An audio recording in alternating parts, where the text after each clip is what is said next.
Bonjour à vous, Jérôme Libenskin. Tout de suite, c'est la chronique de l'Écho et une chronique consacrée à un nouveau projet fou.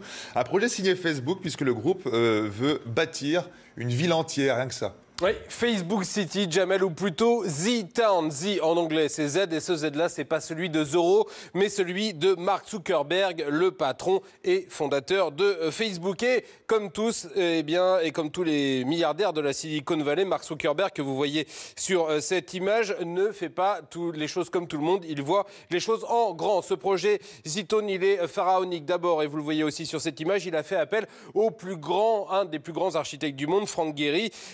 Et Frank Gehry, qui est celui qui a, entre autres, construit la fondation Vuitton à Paris avec une mission, comme vous pouvez le voir sur cette maquette, intégrer totalement la ville au paysage. Un paysage qui est aujourd'hui bucolique, puisque c'est Menlo Park en Californie qui accueillera cette ville. Menlo Park, c'est à quelques encablures du siège de Facebook, 91 hectares que le groupe a acheté pour 400 millions de dollars, avec l'ambition d'y construire des routes, des écoles, des supermarchés et des logements qui iront du dortoir pour les stagiaires jusqu'à la luxueuse villa pour les cadres de l'entreprise. Au total, 10 000 salariés de Facebook pourraient vivre là. L'investissement est bien sûr à la hauteur du projet. Regardez le chiffre, 200 milliards de dollars. Pour vous donner une idée, c'est à peu près ce que le Qatar va investir pour accueillir le mondial de foot 2022. C'est véritablement phénoménal. Un projet incroyable. Alors on peut se dire que derrière ce projet, il doit y avoir une stratégie un peu plus à plus grande échelle en fait de la part de Facebook. Effectivement, parce que Facebook va évidemment construire la ville du futur, la ville connectée où toutes les dernières technologies seront intégrées.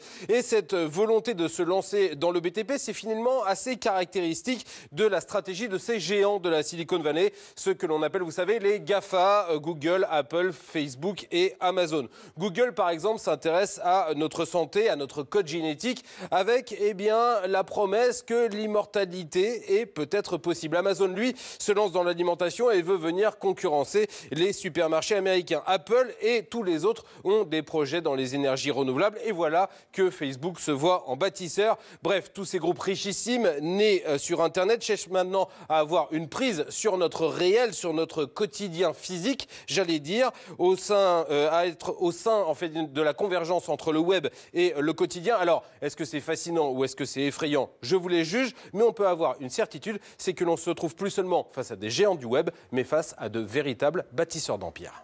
Impressionnant. Merci à vous, Jérôme Libenskin.